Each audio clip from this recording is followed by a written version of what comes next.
Good evening, guests and fellow Toastmasters. A warm welcome to meeting number 6 of the Gabbys International Club. I'm Bimpy Kumari, your Sergeant at Arms for today. I'm sure you are as excited as I am. The meeting will be blocked for 2 hours and you are expected to stay for the entire duration. Before we start meeting, I want to highlight some key points. Your video should be on, your audio should be off. Your audio should be on only when you are called to speak or need to speak. Regarding the topics of sex, religion, politics, even though Toastmaster International doesn't put any restriction on speaking on these topics. We request all the speakers and the role takers to be mindful, responsible, and abstain from expressing any controversial views on the sensitive topics.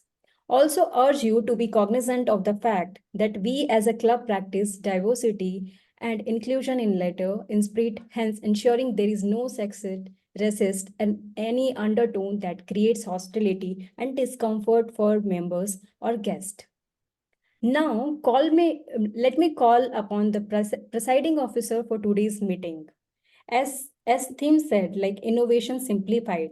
So I can consider him like he does lot of innovations which help us not only executive committee as well all the Toastmaster over here.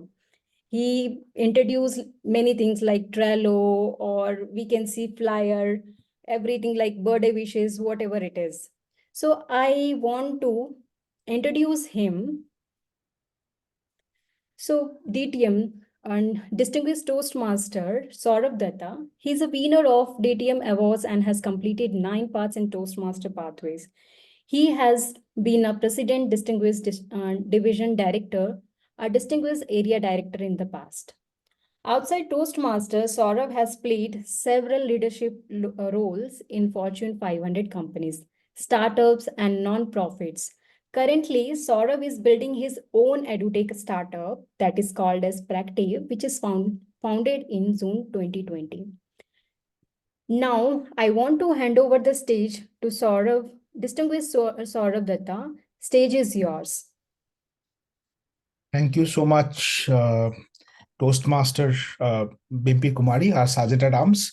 Can we have a big round of applause for our Toastmaster Sergeant at Arms, Toastmaster Bimpy Kumari? Thank you so much, Bimpy, for starting the meeting right on time. I hereby declare this meeting of the Gabbys International Toastmasters Club as open. I hereby call the meeting to order. Before we get into the meeting, before we talk about the theme, before we talk about what's in store for us, before I hand over to the Toastmaster of the day, first things first, let's welcome our guests for this meeting. And I see a couple of guests, some of whom I know very well, and most of them are not our guests anymore.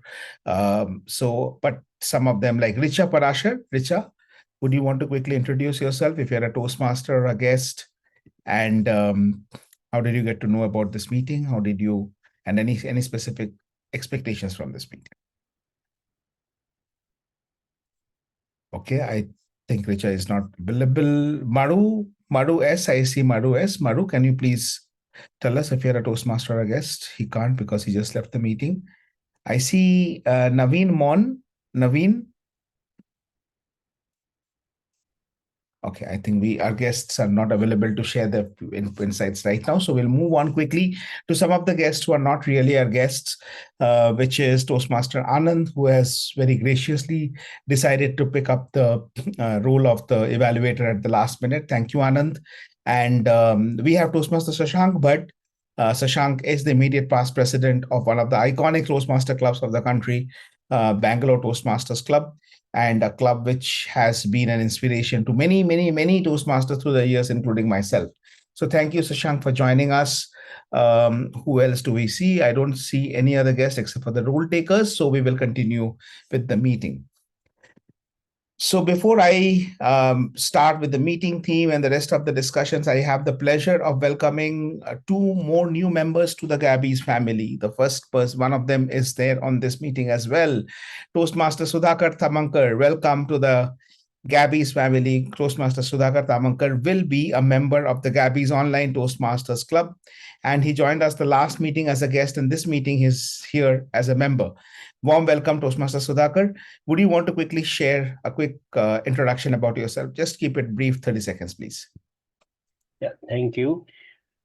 I'm a chartered accountant with 18 years of experience. I think some of you might have known me. Last meeting I was there. So I'm keen to join Toastmasters. So I'm basically my background is I was in senior leadership position, but somehow I thought since I've come from lower middle class background and also in terms of the communication, etc., I thought I wanted to improve and I wanted to join Toastmasters long back ago, at least 15 years back when I heard. But somehow I say I was little shy. I didn't know how, the community will expect me, something like that. But then probably I decided that take a plunge, and I'm very happy to be part of this group. Thank you so much, Toastmaster Sudhakar, for joining Toastmasters. Let me tell you one thing about Toastmasters that I have learned is that there is no right age for joining Toastmasters. The right age is the age when you're joining Toastmasters. There are people who have joined Toastmasters at the age of 80 plus. One of them, I know, Toastmaster Joseph Benedict is the president of one of the clubs in Division B itself. He's 80 plus. He joined Toastmaster after he crossed 80. And we have Toastmasters who joined Toastmasters just when they were 18 plus. One of them is probably Arsh, right, who we have on this call, and Sanjana and Devyani and Utkarsha. We had a bunch of such kids here. And the Gabbys is one of the perfect places where we have the people across all age groups, people with a variety of experience. But we do have a handful of chartered accountants. So yes, I was serious when I said that you guys should consider doing a panel discussion on ITR and whatnot with the March 31st coming up real soon, right? So that's something that we will be looking forward to. Thank you, Toastmaster Sudhakar Tamankar, for choosing the Gabbys as your learning partner. And warm welcome to the Gabbys family and the Gabbys Online Toastmasters Club. Thank you, Toastmaster Sourav. Thank you. The other person who joined us as a Toastmaster has been a speech crafter recently who graduated this month, 12th last week. And that is Toastmaster Anshu Sharda. Toastmaster Anshu Sharda is a speech crafter from the second batch of the Speechcraft program of the Gabbys, hosted by the Gabbys for the members of the Image Management Professional Association. We have several members from this Speechcraft batch. So this Speechcraft batch had 38 members. 28 of them graduated successfully. And out of that, already 7 or 8 have already become Toastmasters. Quite a few are on the way. They are just waiting for the right moment to come in and as members, and they will be in very soon. And Anshu is one of the latest members to join our club. She will be a member of the Gabbys Toastmasters Club Area B1 District 92, part of the Gabbys family. With this, I would want to now quickly give a little bit of a background about the theme, about the way when the Toastmaster of the day approached me, he shared the theme with me and said that, is this a theme that we can use or is it beaten to death? Now, this is the fun thing about innovation. No matter how many times you have talked about innovation, you can still have something innovative about innovation to talk about, right? And that's what makes innovation so innovative. And for doing that, we have a really innovative Toastmaster. There's so many things about him that actually makes me be a Sandeep Belekar in the next life. The first thing is that his Dinker philosophy, double income, no kids, early retirement. I mean, seriously, anyone here who doesn't dream of doing that, right? I think most of us would give an arm and a leg to have that kind of a life someday in some birth. Second is he has been a veteran Toastmaster. He has been the president, a past president of one of the another iconic clubs of the country, which is LA 1924 Toastmasters Club in Division A. And after that, he took a short break because he wanted to enjoy life, right? What's the point of early retirement if you're not enjoying life? And he did a lot of things. He does gardening, farming, off-roading, and he is like full of life. I always say that Sandeep is the one who's enjoying life. The rest of us are just living, right? So, and that is what Sandeep will be sharing with us. How is he making those innovation decisions in life and how is he driving those innovation decisions? So please welcome with a big round of applause, the very enigmatic, the very charming Toastmaster of the day for today, Toastmaster Sandeep Belekar. Over to you, Toastmaster Sandeep. Thank you, Toastmaster Sourav. I hope everyone can hear me all right. If I can just get a thumbs up. Yeah, thank you very much. Thanks for that grand introduction. Now, I was definitely feeling a bit nervous about playing the role because I'm playing Toastmaster of the day role after almost 6-7 years, after a long break. But that introduction really put me in a very, very good mood. So thanks for that. Now it's my job to make sure that all the high expectations that Sourav has set, I try to meet up and come as close to meeting them as I can. Now today's theme is innovation simplified. Over the last 10-15 years, I went from a point where in my software IT career, not knowing what innovation is, to a point where I was part of a lot of submitting a lot of papers, ideas, patents, and also getting multiple accolades in my organization for innovation. So this is a topic which is quite close to me. There was someone who invested time and energy into teaching me what innovation is, and I try to give back to all my mentees, all the people that I work with about my understanding of innovation. So what other theme I would choose than innovation for the first ever TMOD role that I'm playing after a very long stint.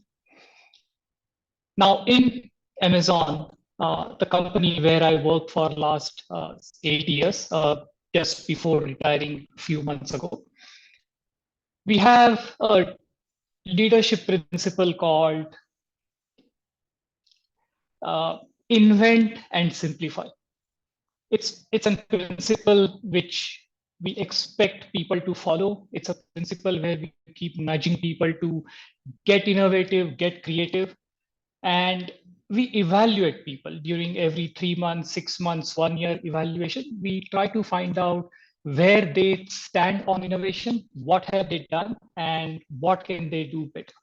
And one of the most common arguments, or not one, rather 2-3 most common arguments that I hear from people are, one, they are mostly confused between what an invention and innovation is. If you can invent something great, but all we are expecting is that you are innovative. And I'll define what innovation is.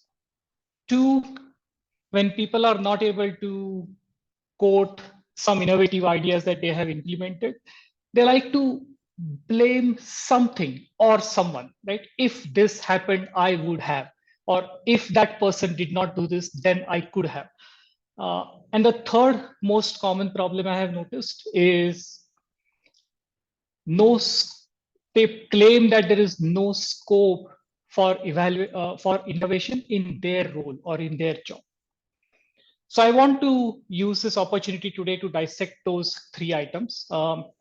I know the time is not going to be enough. I'm probably going to rush through the rest of the discussion, but bear with me. But I would definitely love an opportunity to share some of my thoughts. The first, of course, is the confusion between what's an innovation and what's an invention. I have to take one example from my company, Amazon, right? Alexa, eco devices. Now that's an invention. All but 200 people worked on that invention. It was not a whole lot of people who invested their time and they invented something.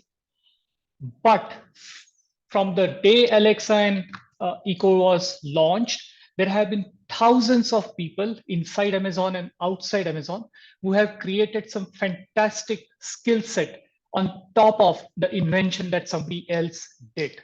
Today, you can use Alexa as a fitness trainer. It can start your vacuum cleaner. It can do your washing machine. It can also tell you a joke. And if you insist, Alexa can probably also write your Toastmaster speech for you.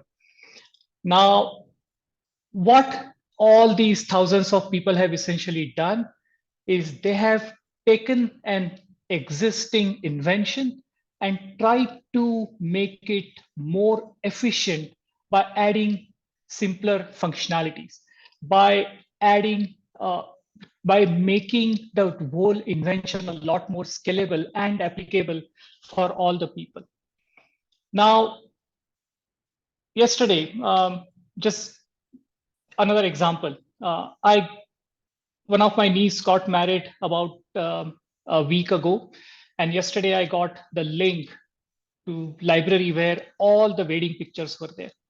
There are some 6,000 plus pictures. But the best part is, end of the day, what is everyone looking at when they are looking at somebody else's wedding album? We all want to see our picture, right? I mean, I really don't believe that we are interested in seeing bride and groom. We just want to see which pictures we are in and are we looking good? And that's exactly the problem that this app was solving. Amongst the 6,000 images, all it wanted you to do was add your face, and it will tell you all the pictures where you are present.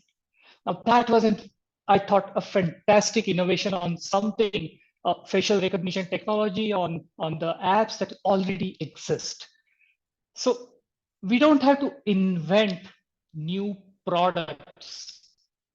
But when we are passionate about solving some problem, we use things that are lying in front of us to solve those problems. And for me, that is innovation. People trying to passionately solve the simple problems with the tools that are available and are in front of them. Take example of Gabbys. I have been a member of Gabbys for 6-7 months now. And one of the things that definitely stands out for me is the way the sergeant at arms prepares all the detailed meeting notes to make the life of Toastmaster of the day and the G easy. We have a great website, which is a rarity. We have a member directory. We have templatized introduction. I'm getting some internet connection problem. I hope everyone can hear me. If you can't, just give me some signal. We have at Gabbys, we have a great members directory and templatized introduction, which makes the job of everyone so much easier, right?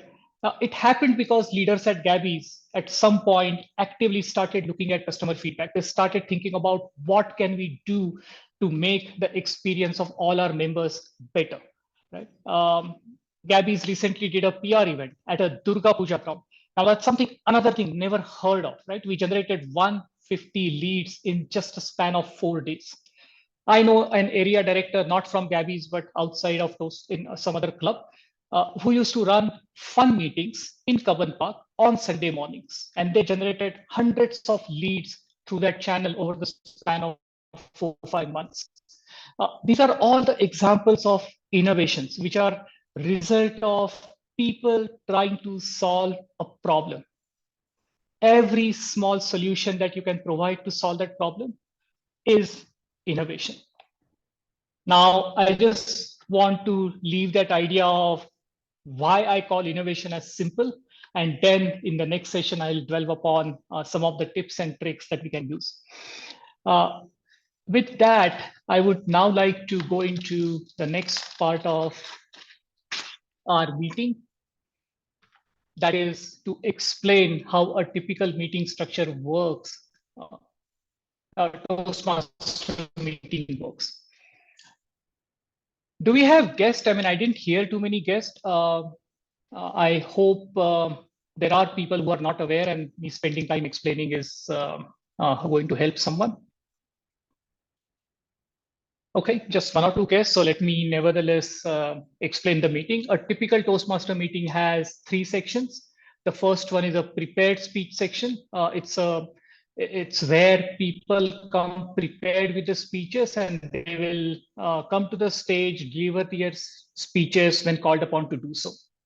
Section 2 is table topic session, which allows us to practice our impromptu speaking skills. A table topic master will come, give out the topic to the members and guests present in the meeting, and they are expected to speak on that topic for 1 to 2 minutes. The third section of a Toastmaster meeting is evaluation session, where a seasoned Toastmaster, also known as general evaluator, and his or her team of evaluators will evaluate all the lower pair speakers and overall entire meeting. They also share some of the tips and tricks, and that is what helps us improve as Toastmasters. So with that, I am going to bring on the general evaluator of the day to take this meeting forward.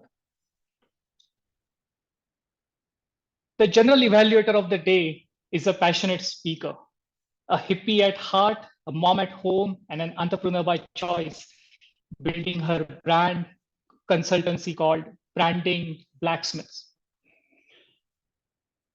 She's a charter member of Gabbys, which means she's with the club since the day of its inception.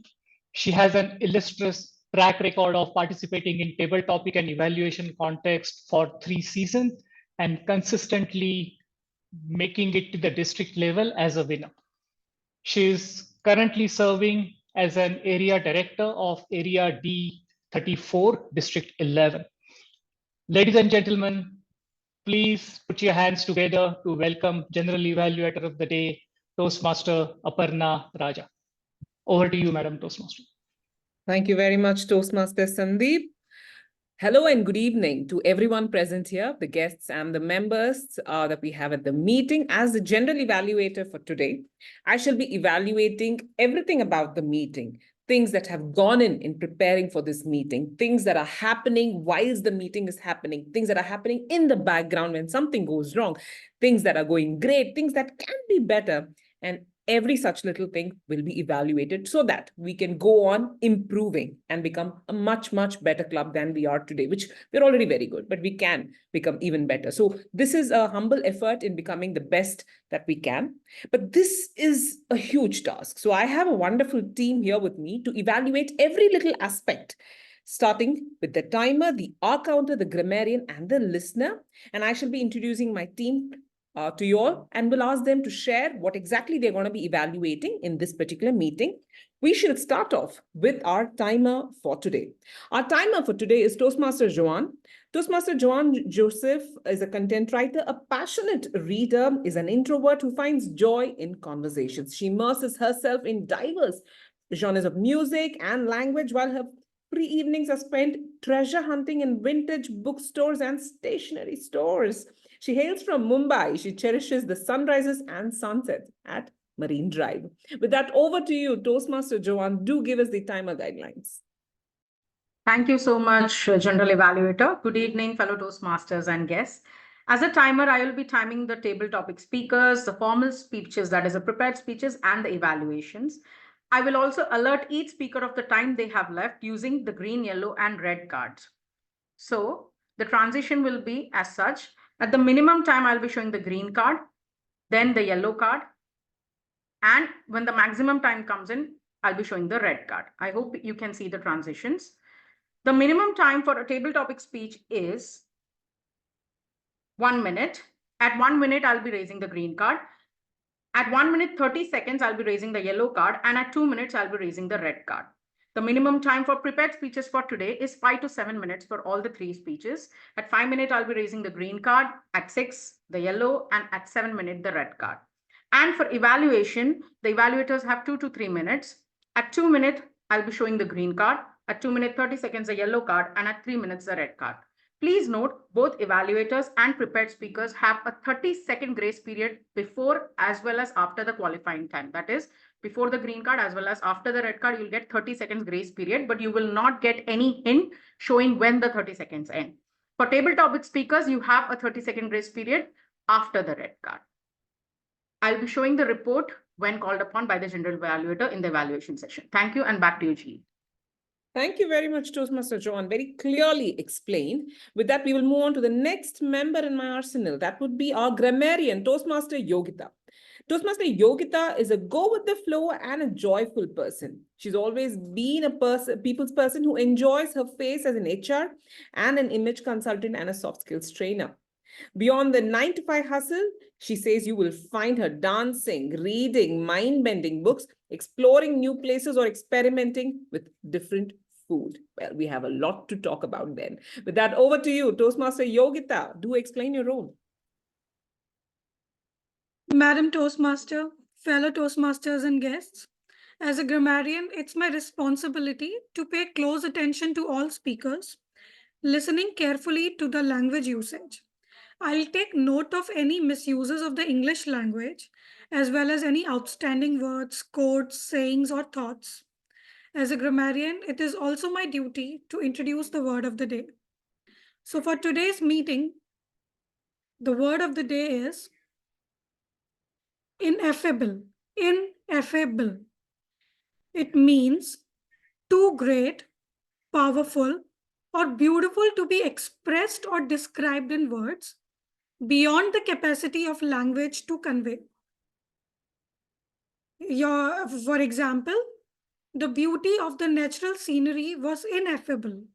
No photograph or description could capture its true magnificence. Or, the child's joy at the surprise birthday party was ineffable. I hope it's clear.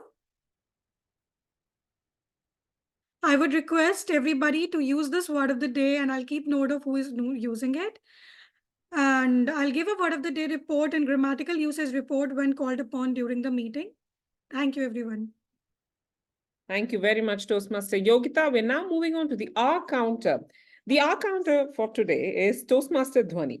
She's the VP of the Gabbys Toastmasters Club and the Area Director of Area 31 District 117. She's a double, triple crown winner and a double path breaker. She's a personality development coach by profession, an artist by heart, and a menstrual educator by choice. Over to you, Toastmaster Dhwani. Do explain your role. Thank you so much, General Evaluator. And today, as the R counter, I'll be taking a note of the filler sounds, filler words, long pauses, and repetitive words. Let me tell you what are filler sounds. For example, These are filler sounds. Filler words are and, like, you know, so. There are certain long pauses also that we use while we are talking. Any pause which is more to take a keen note on that. Repetitive words can be and after every sentence we are using so, or if you're using and, that is called repetitive words. So please be mindful of these because I'll be taking a keen note of that and I'll be sharing my report once the general evaluator calls me. Thank you. Over to you. Thank you very much, Toastmaster Dhwani. Moving on to the last member in my team, the listener, Toastmaster Arsh Sharma. Toastmaster Arsh is a dedicated student currently enrolled at the esteemed institute of IIT BHU. I'm not sure what that stands for, sorry. Driven by a fervent desire for personal growth and self-improvement, Arsh has taken a deliberate step towards refining his communication abilities and elevating his proficiency in the English language. You're at the right place, my friend. Over to you, Toastmaster Arsh. Do explain your role. Thank you, General Evaluator. Good evening, everyone. I'm the listener for today, and I'm going to listen everything that is being said in the meeting, and will draft the short questions according to that to test your listening skills.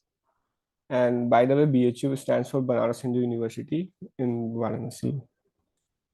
Thanks.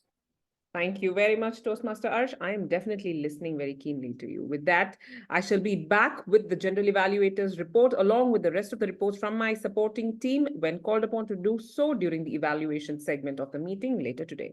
Back to you, Toastmaster of the Day, Toastmaster Sandeep. Thank you, Madam General Evaluator, and all thanks to all the role players. So let's now get into our first session, which is about prepared speeches. Today we have 3 speakers. The first speaker is going to be evaluated by Toastmaster Sourav Dutta. May I request Toastmaster Sourav to confirm that he's present and ready? Yes, I'm ready. Thank you. Great. So the speaker today is going to attempt level 1, project 2 from the persuasive influence path. This project is about speech with purpose. Timer, please make a note. The time allotted for this speech is 5 to 7 minutes. This speaker is a member of Toastmaster movement since little over a year. He officially joined Toastmaster in April 2019 22, but he's definitely not new to Toastmasters movement. He started attending Toastmaster meetings along with his mother at a young age of 8 years. In that sense, he's truly a veteran amongst us. He's currently a member of 3 different Toastmaster clubs, and to hone and develop his skills, he has already delivered speeches in 19 clubs other than the clubs where he's member of. And today at Gabbys, we are honored to have him come and deliver a speech here. Please welcome Toastmaster Daniel Vaas for his speech titled Yet to Receive. Yet to Receive, Toastmaster Daniel Vaas. Thank you for that kind introduction. Before I start, can I confirm that I am audible? Okay. And slight, I think there was some modification. My speech title is Clumsy Friend. Okay. Okay. May I ask you to repeat that speech title? Let me just make a note. It's Clumsy Friend. Klutzy. Friend. Okay, sure. Thank you. Go ahead, please. Okay. Toastmasters of the day, fellow Toastmasters and guests. Now, weirdly enough, I have been reminiscing about my schooling days, the lessons, the homework, and of course, my friends, whom I no longer get to see on a daily basis. And whenever I am reminded of this fact, it fills my heart with sorrow.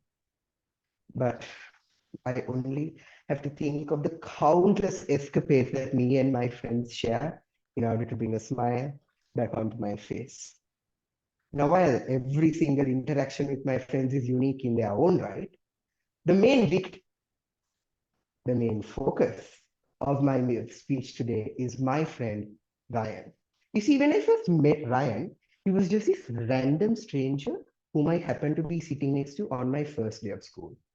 Fast forward to my last day, he was my best friend, whom I had been sitting next to for the past 13 years.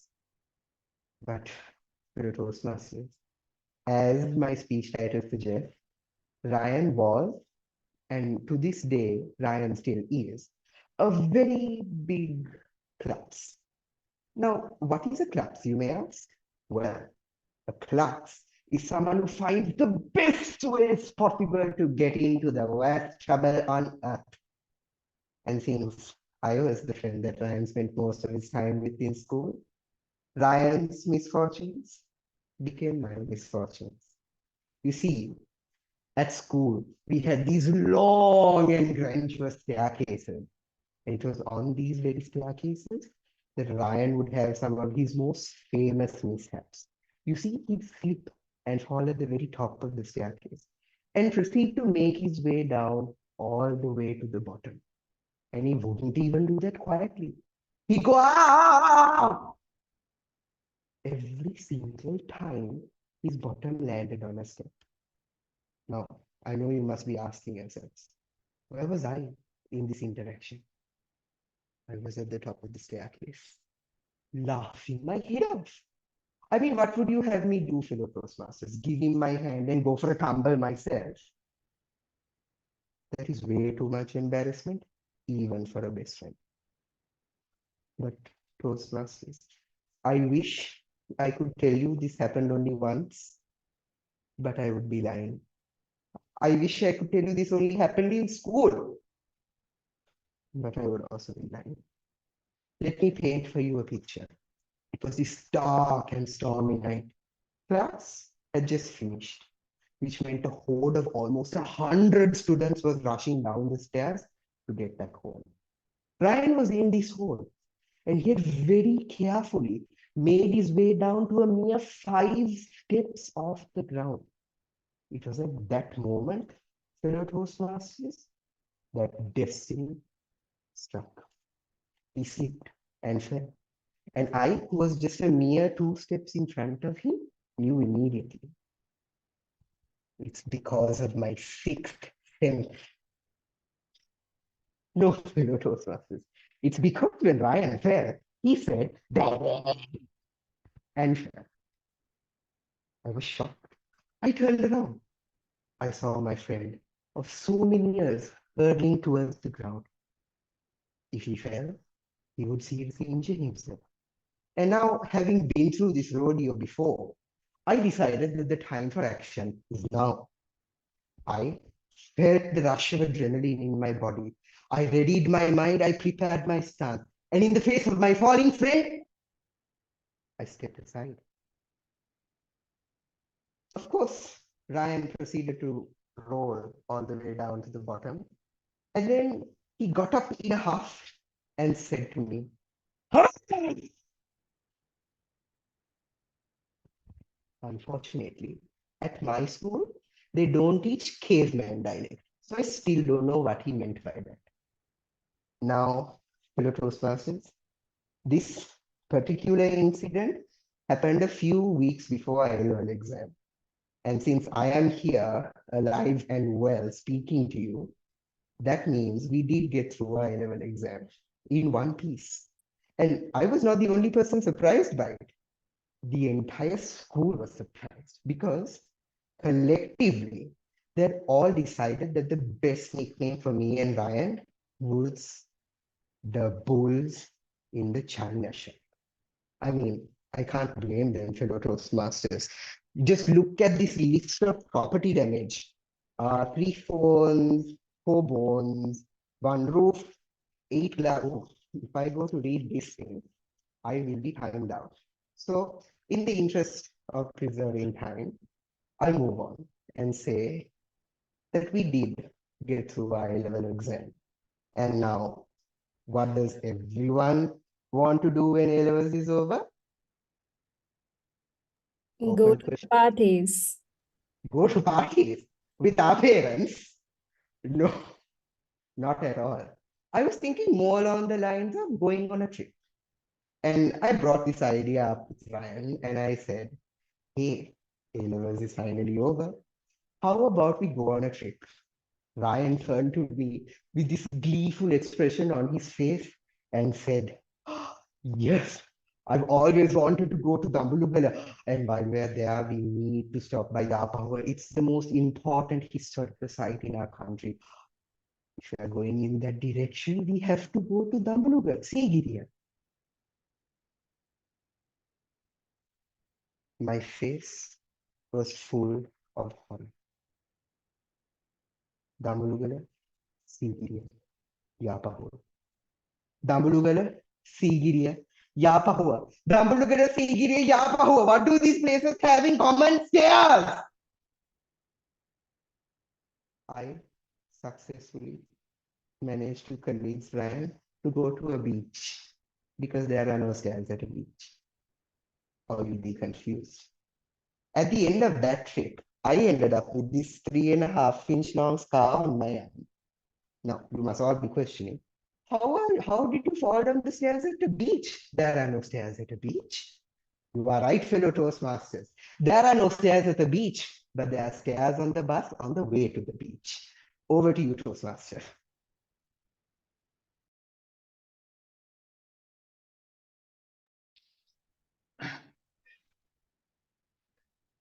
Thank you, Daniel. We'll move on to the next speech. The second speech is evaluated by our guest Toastmaster Anand. Toastmaster Anand, may I request you to please confirm that you are present and ready for the evaluation? Yes. Thank you. Thank you. The second speaker is going to attempt level 1, project 3 from the dynamic leadership path. This project is about research and presentation. Timer, please make a note. The time allotted for this speech 2 is 5 to 7 minutes. The speaker is a travel enthusiast who is interested in different cultures and values. He's a proficient horse rider. He passionately believes in the concept of circle of influence and is always focusing on things that he can control. He's also very passionate about running, and he thinks running acts as a meditation for him. Please welcome Toastmaster Jitender Rulaniya for his speech titled Net Zero. Net Zero, Toastmaster Jitender Rulaniya. I hope I'm audible and visible. Yes, you are.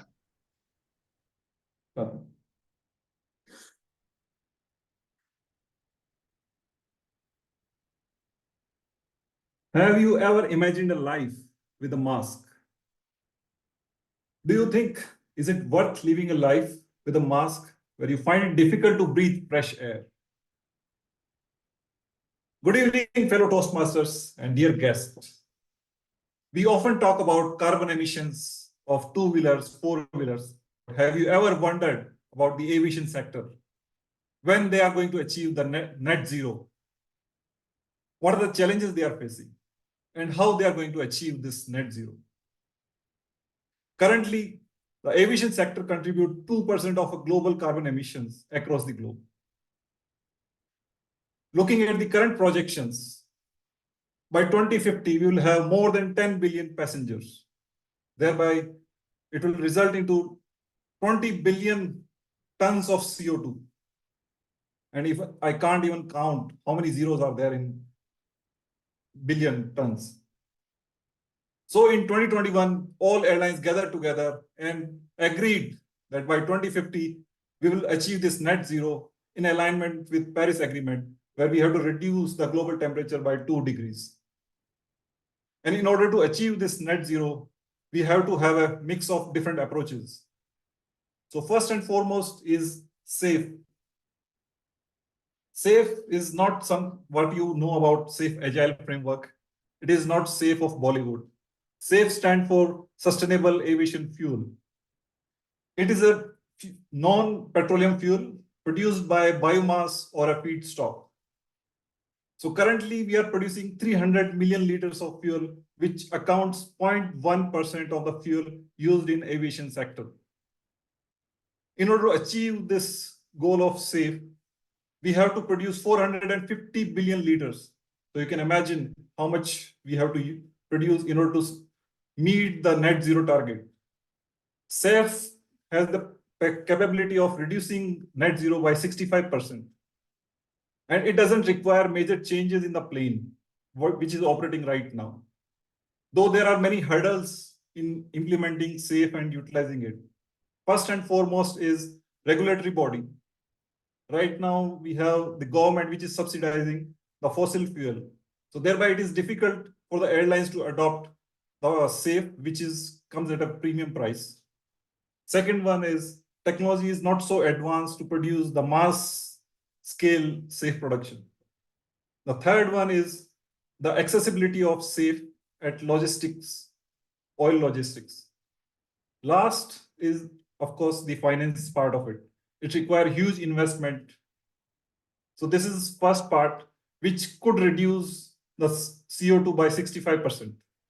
The second one is advancement of the new technology and implementing electric and hydrogen plane. With efficient improvement through technology advancement, we can reduce at least 300 million tons of CO2 and thereby reducing the in-flight energy by 7 to 10%.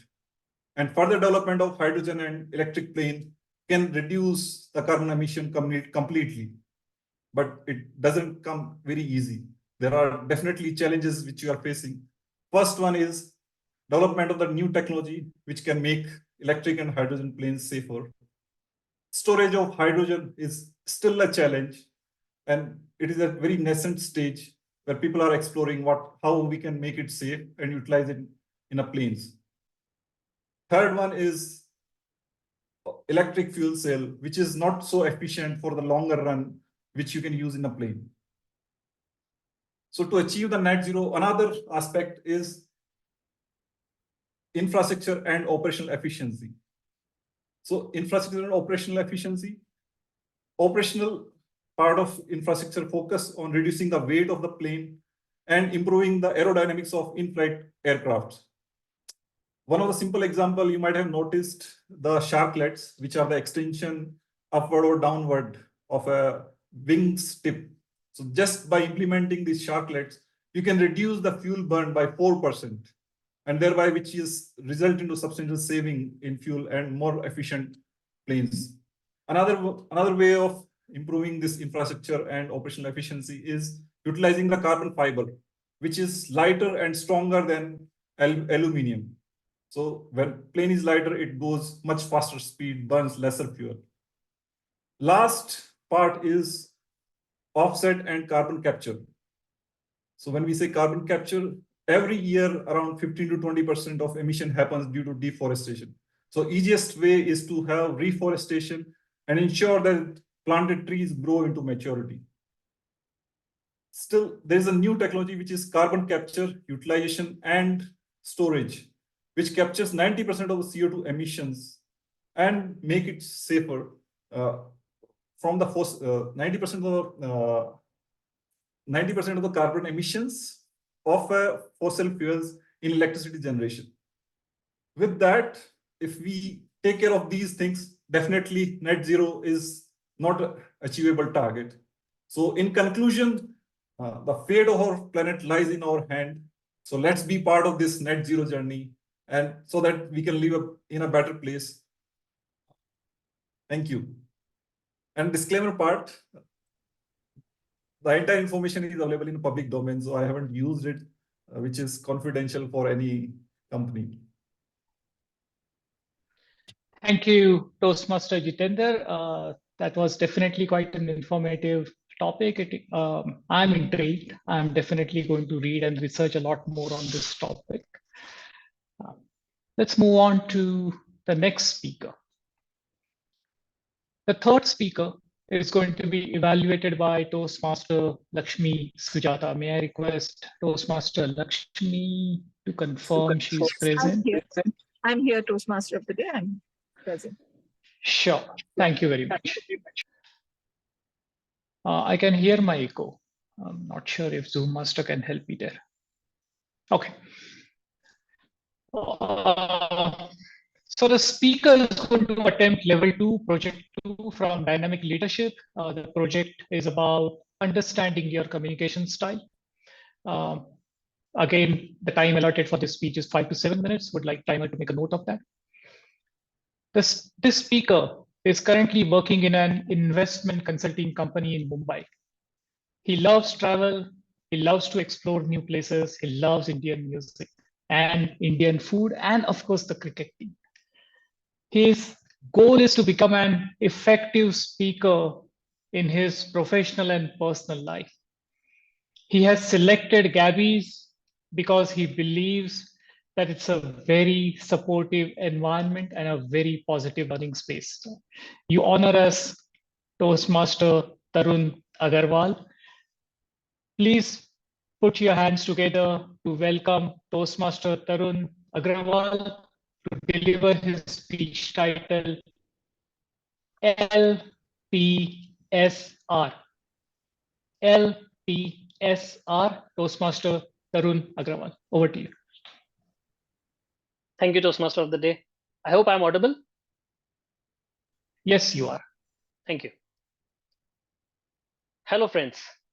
The way we speak, the word we choose, it can make or break things for us.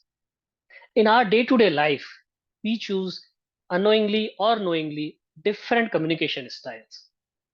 As per our Toastmaster protocol, we divide communication styles in 4 different groups: direct, supportive, analytical, and initiating. My preferred communication style is supportive communication style because I like calm and steady communication environment. I am more inclined towards listening than speaking, and I like to proceed patiently. But can I stick always to my supportive communication style? No. I need to switch depending on different situations. And I think you all agree that depending on different situations, you all need to switch between direct, supportive, analytical, or initiative communication styles. Let me give you an example. Recently, I had to go through my appraisal process. For my appraisal, I prepared a 1-page summary with all the facts. how much investments I made in a year. In that particular year, what all I did for my portfolio companies. With those steps, how much value addition my portfolio company got, increasing the value of the stocks. And at the end, how much additional value my fund got, how much additional NAV I was able to contribute for my fund. With all that summary, I went for my appraisal process. While I was presenting the entire data, my boss stopped me in between. He said, "Look, Tarun, we are very happy with your performance and we know you're doing very good. But you see, this is considering the macroeconomic environment, the war is going on, the IT industry is a hit in US. We are expecting a recession in India also. And because of that, we would like to conserve cash. So please don't expect a steep hike in this year. But you are my best candidate. So I'll take care of you next time, but please consider this time." Well, I just stopped at that point. I took a pause. And I said, "Sir, I hope you are not thinking of layoffs. Because if you are thinking for layoffs, I would happy to take one for my team." My boss immediately replied, no layoffs. Please don't think in that direction. We will protect our team and we will do our best to protect our team, but we are not doing any layoffs. With that point, we ended the discussion. I left the room and I was thinking whether I did right or wrong. But I was happy that whatever I wanted to communicate, I communicated. Few hours later, I got an email with a sparkling number. And I was very happy with that number because I got a very good appraisal what I was expecting with the performance. I still remember reading that email, reading that number was an invaluable experience. So what happened? How did it work? When I started the discussion, I was following an analytical approach. I presented all the facts in an organized way to my team, to my boss. But my boss didn't want to go in that direction, and he opted an initiative communication style where he was trying to be more social. He was building a relationship and trust with me, and he was trying to turn around things over appraisal number. Observing that situation, I switched from analytical style to an initiative communication style. And I also showed my empathy to the team, building my social relationships also with the team. And I was ready to take one hit. Well, it worked. So now I think I have cracked how to choose a communication style. What do you think? Well, the answer is no. So then what is the secret? What is the formula? How should we always opt which communication style we should choose? Because this time I was successful, but whether I'm successful in opting the correct communication style every time, the answer is no. So do you know what is the formula for this? Well, I'll tell you the formula. The formula is LTSR. Listen, think, speak, repeat. Whenever you are observing any communication around you or over online, just observe how two people are interacting, how they are putting their points, and who is winning or losing and why. This will help you in conveying your points also in the similar way. Second step, think. When you are in conversation with someone, think what he or she is trying to say and what he or she is trying to achieve that outcome. You also think, if I speak in this way or I uses these words, what impact will be there on the listener? And then you move to the third step, speak. Well, this is the most critical aspect. This is the most important part of this formula, speak, because this is the most practical aspect. If you don't speak, you will not learn. So you have to speak so that you know what is the outcome. And then you have to repeat this process. I can assure you, every time when you are using this formula, either you will learn something or you will achieve something, but you will not lose. And this is an ongoing process, similar to our motto of Toastmasters, where you keep coming in the Toastmasters meeting, you take some roles, but you speak, you learn from others, and you speak, you get the feedback, and you keep repeating it.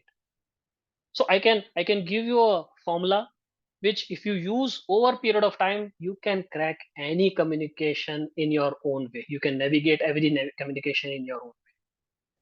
So my friends, here is my secret formula to you. Listen, think, speak, repeat. LTSR. I hope you will remember it and you will use it. Over to you, Toastmaster of the day. Thank you. Thank you, Toastmaster Tarun. Catchy acronym and an interesting take indeed. So with that, we come to the end of our session 1. Now, before we move on, may I ask the timer to confirm if there were any disqualifications based on the timing criteria? No, there are no disqualifications. That's great. So maybe one of the senior Toastmaster can advise me, do we launch the Zoom-based polls now, or is it going to be some kind of an offline process? We'll launch the Zoom polls. Okay, great. May I request Zoom Master to launch the polls?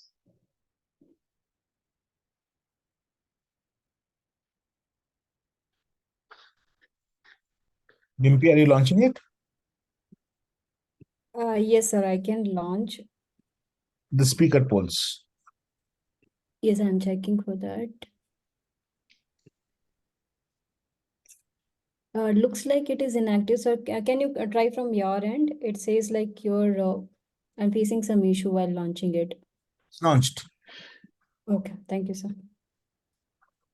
All right, requesting all the audience members to please quickly submit their vote.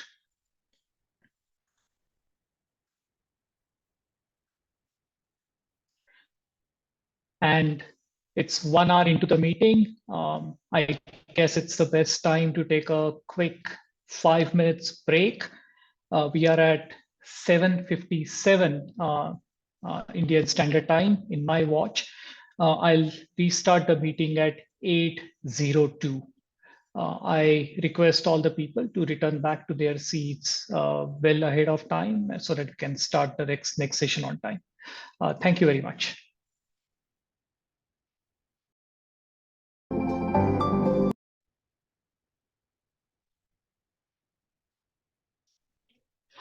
Okay, so sometime back we kind of talked about what is innovation, and I also gave a few examples of innovation that I have seen at our club, Gabbys.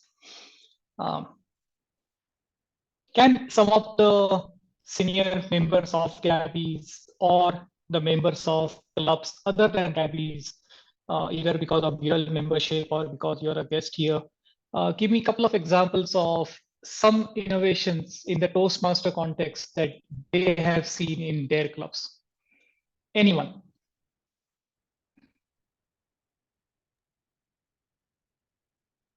I have seen a lot of innovations across the world in different Toastmasters. While we have the general construct of this meeting, but within that, like for example, there's something like a Mad Hatters party. We had done that at the Gabbys once. So where basically what happens is that everyone comes into the meeting, and there's a lucky draw that happens in the meeting.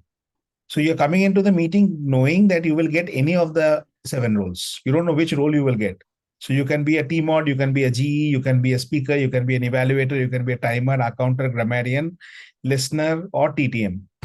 So you literally have to come prepared with all the meeting roles. So you have to come prepared with a speech, you have to come prepared with a few table topics that you have to ask as a table topic master, because you do not know what are you going to do in the meeting. So I think this is one of the best innovations. We had done it once at the Gabbys and it was real fun. Aparna was a part of it.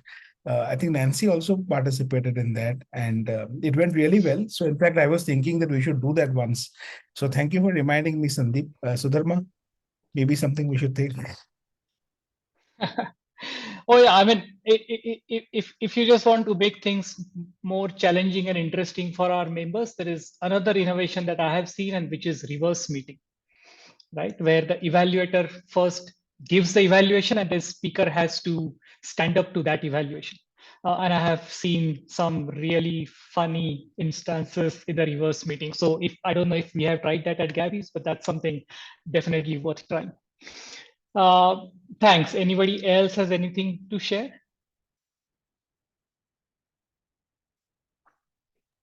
I can Very go. few people. Yeah, I go ahead, please. When we started Gabbys and right in the middle of the pandemic, but starting an online club was not new to us because we started it online. However, a lot of the other clubs were only shifting to their online mode at that point, and there were a lot of innovations. From the contest to the every meeting that was conducted, there was so much innovation, especially around the contest, basically the speaking part of it and all of that, right?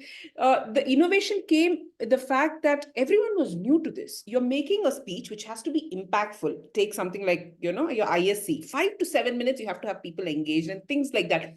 They came up with these crazy rules which actually worked. Like, look at that green dot right above there.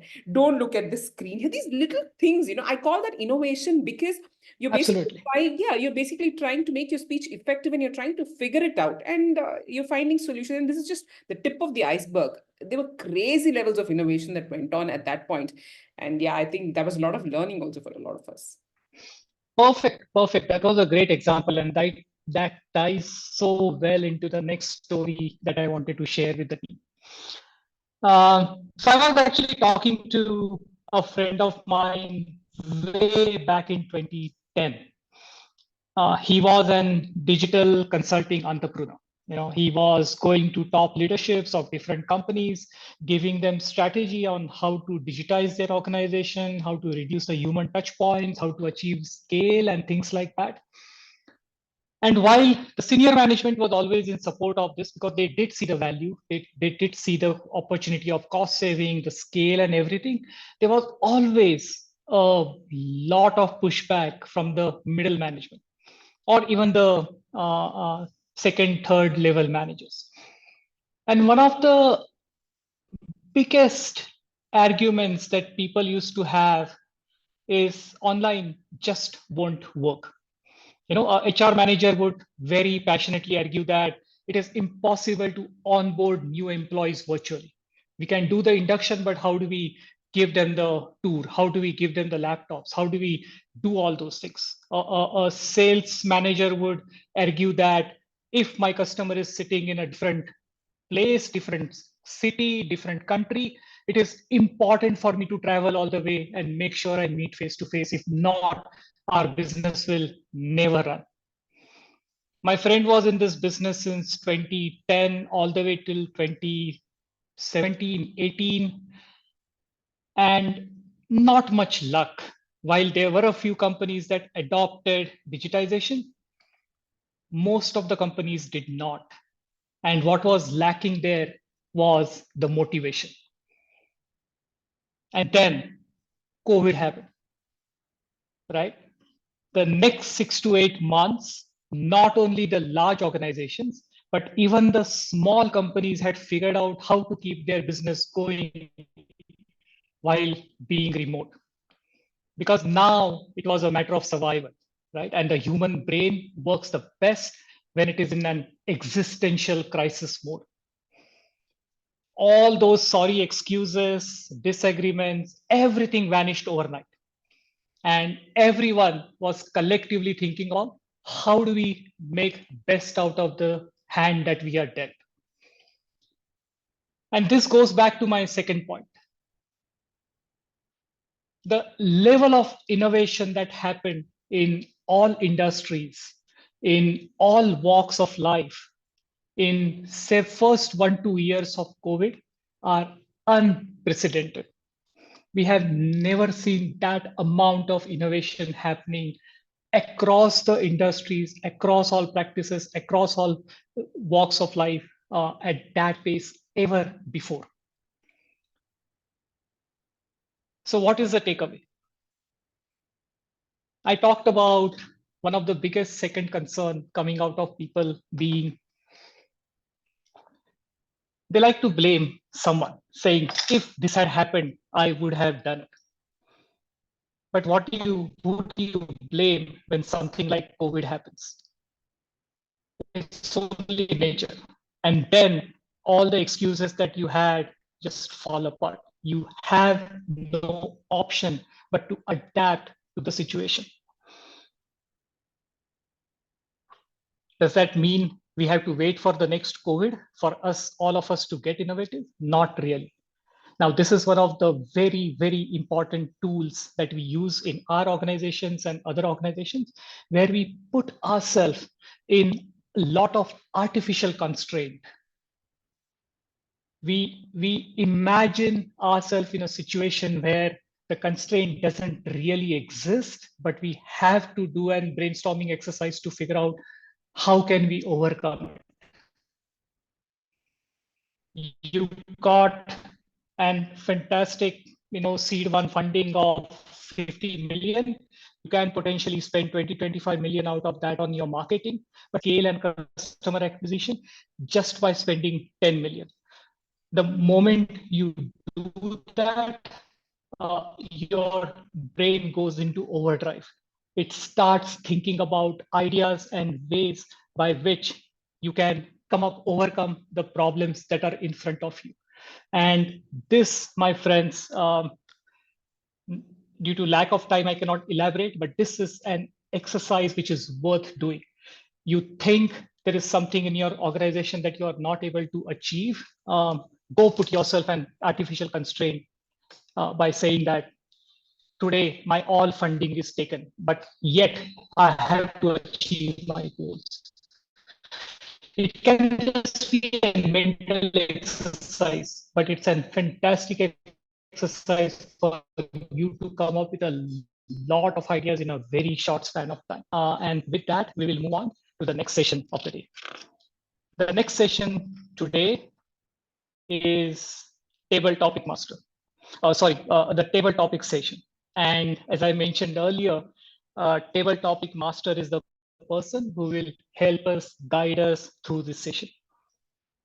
The Table Topic Master today is Toastmaster Gauri Aggarwal. Toastmaster Gauri is a chartered accountant by qualification. She has an experience of working in corporate as well as running her own practice. She is currently pursuing her passion for as an image consultant and soft skill trainer. She's also passionate about building her own brand, which is named as rebrand.self. She loves tarot, and she believes it to be a potent tool that gives you a lot of insights into human psychology. So with that, I would like to welcome Toastmaster Gauri Aggarwal to walk us through Table Topic session. Table Topics, a session which gives many goosebumps. But in truth, it is an ineffable session. And why do I say that? It helps us to organize our thoughts very quickly and gives us the confidence to think on our own feet. So what, you may ask? Well, it creates new neural paths in our brain and helps in longevity. Yes. So you're going to live longer, those who attempt the topic.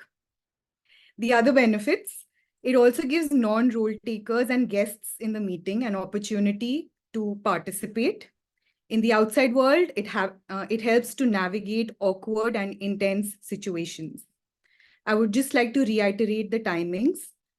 For you to be eligible for the poll, you must speak for at least 1 minute.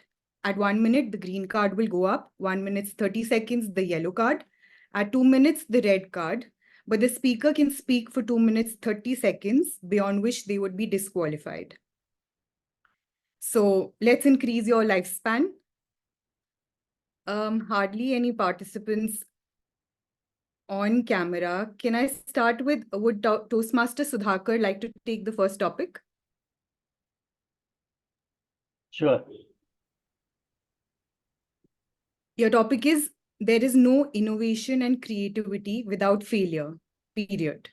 Toastmaster Sudhakar, there is no innovation and creativity without failure, period.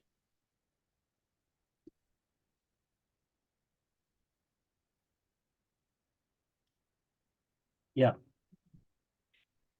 I firmly believe in that. The first step is always the failure. In fact, bulb would have not created, Edison Silva would have not created bulb without attempting 10,000 times. And each time, in fact, I was reading yesterday, it took 15 years to create the bulb, and then another 10 or 15 years to commercialize it. So always it is the failure is the first step. And most of the time we take, and majority of us, we take failure as a failure, and we don't pursue it actually. You don't take it as a attempt or as a first step, and many of us will stop attempting, and therefore I'll say failure is the first step of a success. Without failure, you cannot learn, and it always, most of the time, the failure gives you, with the failure, you able to make changes in your approach. What not work, then you will make it work. Thank you. Thank you, Toastmaster Sudhakar. Yes, I agree when you say failure is the first step to success. And you spoke about Thomas Edison. So the bulb in front of me is blinking. He's failing in this room somehow. Okay, so can we have another volunteer? Toastmaster Sudharma, would you like to take the next topic? Okay. Okay, a single dream is more powerful than 100 realities. Toastmaster Sudharma, a single dream is more powerful than 100 realities. Every one of us have dreams, I guess, because Toastmaster Gauri, she is a image consultant. I think she has a dream image. I heard like that. Then everyone has a dream, and if we are following that dream, reality doesn't even bother you, because I read out in a book, if we are dying enough to follow the dream, it can be an impossible thing. It can be in someone's eye, it can be impossible, and it is unrealistic thing. But today I read out a Bible verse also. It's mentioning, if you are trying to fasting, it can be a foolish thing. It can be a foolish thing from other sides. But if you are willing to do, if you have eagerly waiting to do, God will give a way to do it. Likewise, no reality matters. If you want to do it, you will chase it, you will nail it, and end of the day, you will be satisfied. Over to you, Toastmaster Gauri. Thank you, Toastmaster Sudharma. Yes, so if you have the will to do it, even God will guide you. Would our guest, Mr. Naveen Mon, like to take up the next topic?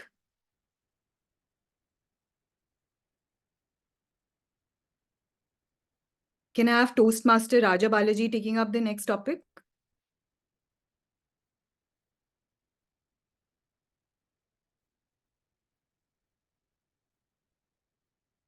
Request more participants to please come on camera.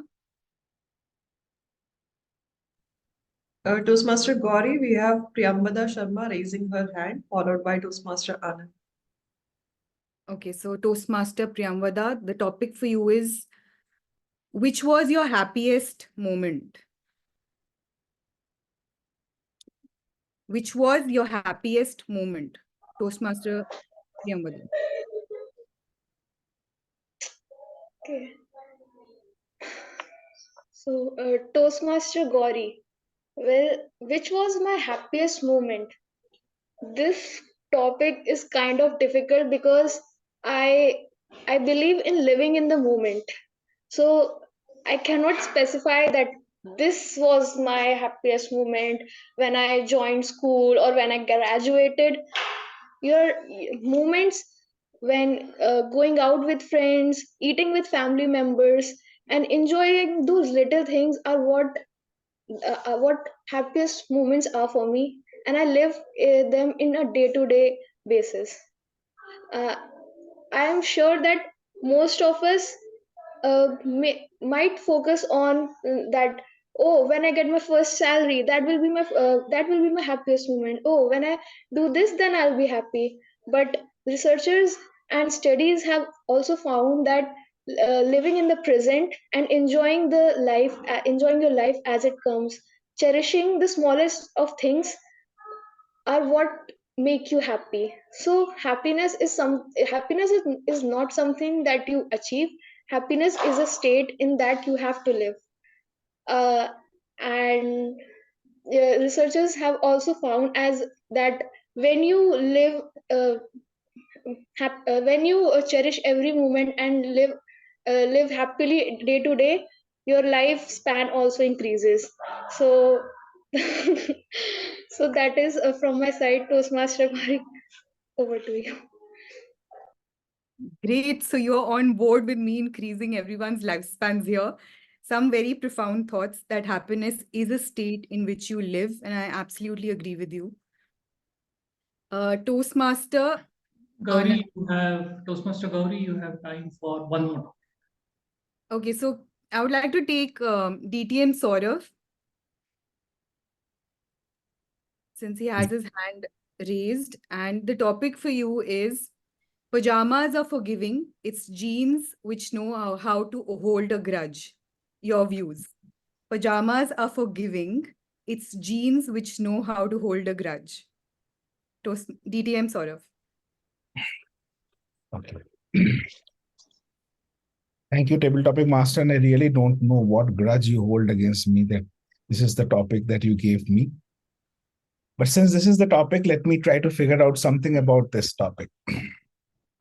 Well, how did jeans start in the first place? Does anyone remember?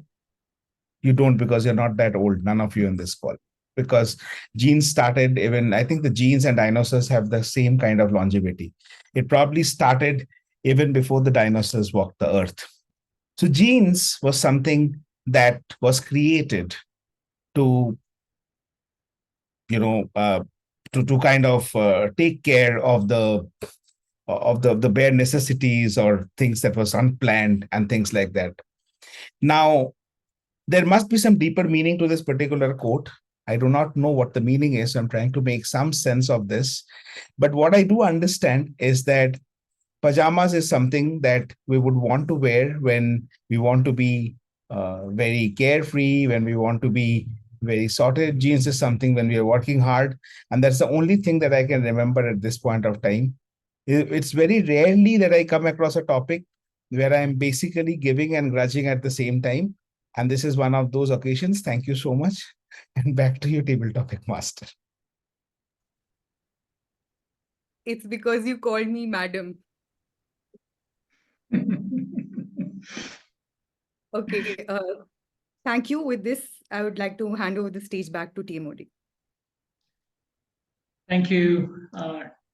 But just to say, I'm so sorry, just to say that I've learned a lot from the way DTM sort of maneuvered through this. Is one of those topics where you have no clue of what to say. So I learned something.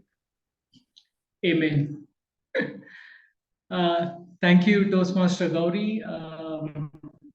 And before we go to the next part, may I ask the timer if there were any qualifications? All the participants are qualified. Great, thank you. May I request the master to launch the board, please?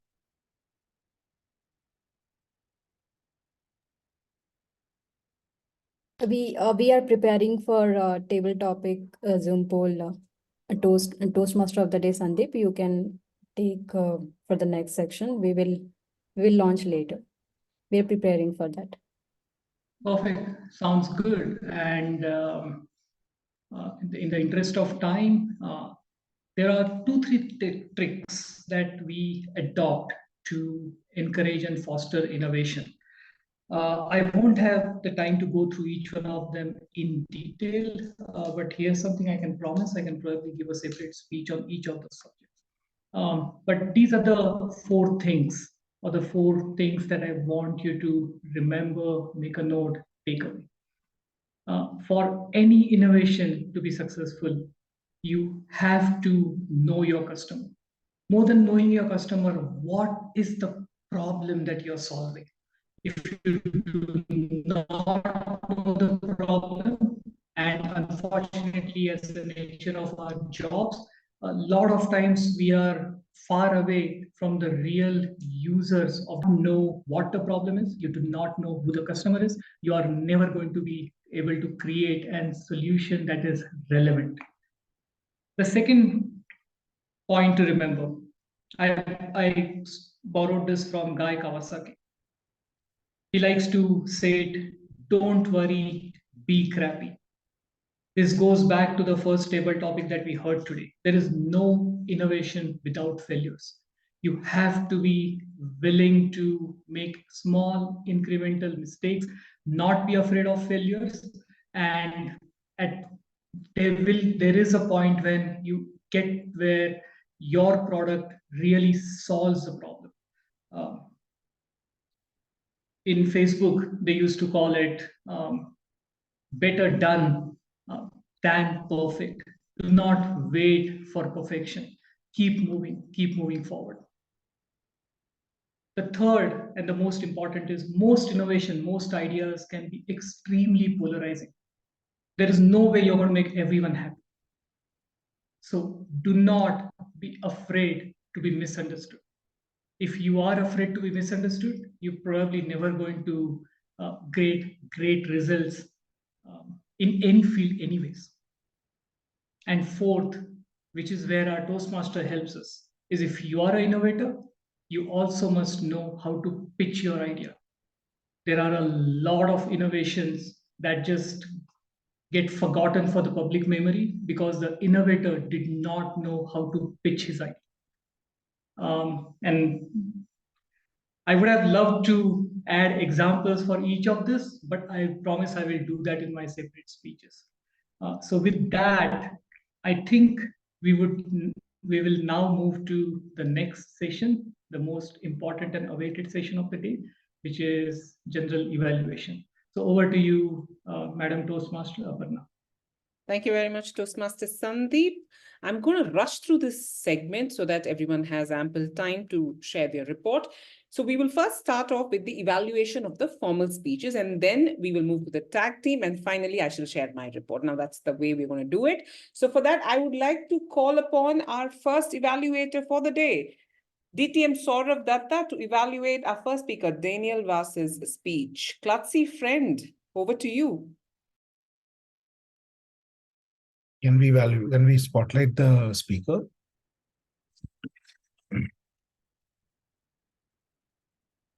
Daniel, there are 25 people on this call right now. There were 27, 28 when you were giving the speech. And I think everyone who were there on the camera, and I'm pretty sure those who are not on the camera, had one aspiration. That is to deliver a humorous speech the way you did today. That level, that quality of humor. What was impeccable about your speech, apart from, you checked all the boxes about punchlines, facial expression, role play. I mean, those are like very fundamentals. I would not want to waste much time in terms of appreciating what you already know you're good at. There are 2 things about your speech which I absolutely loved it. The first, humor in everyday life.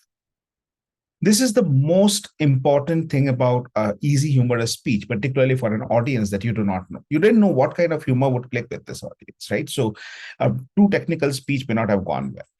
A too dry speech would not have gone well. You don't know our political beliefs. You don't know anything about our social life, our cultural beliefs. It's a different country in the first place. Most of the people come from different countries. So you chose something which will be universal.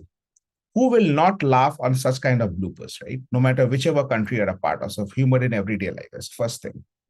The second and the most important thing is One big mistake which people do when they do slapstick humor is they step on their humor. Well, you know what is stepping on the humor? When you are saying something and then you're not giving enough space for people to soak that in and you move on to the next one. There were sufficient pauses, there were sufficient gaps for us to soak that in and understand what we want to do with this. Absolutely brilliant. Now, coming to recommendations, I had to think really hard. What could I tell you to make this speech even better? And then you did something which was a minor glitch, but could be a major problem, particularly in contests. You used a hypophora. A hypophora is where you're asking a question and then you're giving an answer yourself. And that was your plan. You asked a question and then you wanted to give an answer yourself. But the pause, my friend, that you gave between the question and the answer is when someone jumped in and gave an answer which you least expected. Yes, you handled it well. When that answer came, that party with your friend, party with your parents, you weren't expecting that. But what if the answer was totally different, totally wacky? That could throw you off. So when you're using a hypophora, don't give so much of a pause. Ensure that your answer comes immediately after the question so that you don't lose the chain of thoughts. Remember, it's a humorous speech. So a slight disbalance here and there could actually be very, very dangerous in terms of the fate of the speech. All in all, a brilliant speech, brilliantly delivered. The purpose of the project was for you, from your side, I guess, was to entertain us, and you thoroughly did that. We loved what you said, and we loved the way you said it. Thank you. Just be careful about the hypophora, the gap, the pause between the question and the answer. Over to you, General Evaluator. Thank you very much, DTM Sourav and Toastmaster Daniel. I shall share my evaluation a little after the evaluations are done. We shall now move on to the second speaker's evaluator. We have Toastmaster Anand evaluating Toastmaster Jitender's speech, Net Zero. Toastmaster Anand, I'm quickly going to give you an intro here. He's a sales and marketing professional, and his hobbies are reading, traveling, cycling, and mountain trekking, and also jumping in and taking in important roles at the last minute. He is our man Friday today. Over to you, Toastmaster Anand, for your evaluation. Yes. Thank you very much, General Evaluator Toastmaster Aparna, for your wonderful introduction creatively. So, first of all, I would like to appreciate Toastmaster Jitendra for achieving his object, research and presentation. The speech was well organized, well-researched speech, and the speech was highly informative. He has spoke about how avian industry as polluting the environment. He has given a lot of statistical data that gives authenticity and credibility to his speech. That was on the opening. He has grabbed the attention of the audience by using the mask. That was a fabulous thing. And coming to the body language, that was coming to the body language, the clarity of the speech was fantastic, completely flow. He has got complete grip over what he has done the research. That was fabulous. And the eye-to-eye contact with the audience, that was good. That gives that he is highly informative and he is more authoritative and confidence. And coming to the vocal variety, coming to the gestures, I can see that he has used the hand gestures, both the hands. So that gives a lot of confidence about, and the flow was good. And second, coming to the voice modulation, the flow was very good. However, only one thing is that if you give the pass during your speech, that would be wonderful. And little bit, if you modulate the voice, like it's alarming, like that. So while using the mask, that gives a lot of attention from the audience. And coming to even though the speech was highly researched, whenever you use the technical jargons, this is a small thing. CO2, carbon dioxide, O2 is a carbon dioxide. Always when you give any speech, always use the abbreviation. When you give that abbreviation so that you can connect with the audience, even though they know what is O2 or CO2. Overall, everything was fantastic. So if you clarify, clarify all these things, whatever the area for improvement, I'm sure that in your next speech, when you deliver, that will be excellent. Thank you very much. Over to you, sir. Over to you, General Evaluator. Thank you very much, Toastmaster Anand. We shall now move on to our very last formal speech evaluation. For that, I would like to call upon Toastmaster Lakshmi Sujata to come over and evaluate Toastmaster Tarun's LTSR speech. Over to you, Toastmaster Lakshmi. Thank you, Madam General Evaluator, Toastmaster Aparna. To my target speaker for the day. Is he spotlighted? Yeah, he is. Toastmaster Tarun. Congratulations on delivering a speech that was informative. And you spoke to us about the different communication styles. Let me first tell you what are some of the points that stood out for me in your speech, overall, from a content perspective and delivery perspective. From a delivery perspective, what I saw was confidence oozing out of you. How? In the flow of your speech was so seamless. You had no unwanted pauses. You had not much of ahs and ums, the crutch words. So what that meant? It meant that you are a master of what you're going to speak. You were well prepared, because of which you had that confidence. Another thing where I could feel that you had that confidence was in your voice. You had a very powerful voice, yet a very calm and composed posture and overall attitude. So you are a very confident speaker. Another thing that really stood out for me was the structure of your overall speech. So when I say a speech structure, why is it so important? For most of us here, we like when there is a flow, when there is a structure in something. Otherwise, our mind gets, deviated and we lose track. So why do I say that there was a good structure that kept me hooked to the entire speech? And even now I can connect back the points is that, one, you set the context very well, saying that, see, there are many styles of communication. It depends on which style, the situation you're in. Then you gave us the example of your appraisal. From there, you very neatly moved on to explaining that example.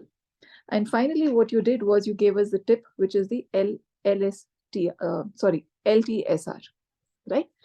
Now, coming to some points where you could probably improve, especially because you are a confident speaker yourself. One, when you're delivering an informative speech, I wish you could be a little more correct about the information that you're sharing. For example, my understanding is the communication style used by your manager was not initiative, because an initiative style is generally when they start off with a conversation, you're in an environment and they are the first ones to come and start off that conversation or things like that. In your case, I think that was not an initiative one. So I wish you can probably look at the correctness of the data that you're providing us. The second one that I would like to bring about here is the hows. A lot of us, when we're listening to you, we want to hear the how. How did you achieve this? How was that, how did your communication style have an impact on you? Or as a listener, how can we make things different for us? With clear cut lines, rather than being a little generic about, LTSR. So I think these are some points that I would like you to focus on and challenge yourself, because you are a confident speaker. Thank you. Thank you very much, Toastmaster Lakshmi and Toastmaster Tarun. We shall now, so I'll quickly give an evaluation of the evaluators. So starting off with the first speaker, DTM Sourav's evaluation, I think it was a wonderfully done evaluation because it was a very clinical one. You not only said what was good about his speech, you told us why it was good. And this is so important for people to understand, because you start doubting yourself after a point in time. When someone tells you, this was good, this humor really worked well here, it's not because it was just funny, but there was a logic to it. When that kind of an explanation happens, it sits in the speaker's mind as well as the audience's mind. That is the kind of evaluation everyone is really looking for. So I think that was a wonderful point you brought about. Beautifully done. And the speaker, I loved his speech, and you gave him all the accolades that he rightly deserves.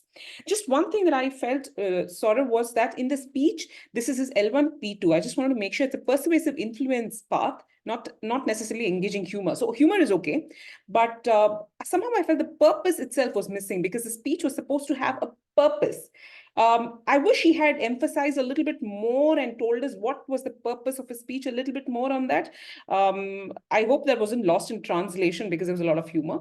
That was one thing which I felt the speaker could have had, and I wish you had pointed that out. But other than that, I think the evaluation was beautifully done. The second evaluator, Toastmaster Anand. First of all, Toastmaster Anand coming on board that quickly and doing an evaluation was wonderful. Nicely done. All the points were very valid, Toastmaster Anand. What you said about his research, presentation, and all the great points were good. And you also, one thing you added towards the end was that have that CO2, O2. I wasn't clear whether you were asking him to have the abbreviation or the extent. I wasn't quite sure.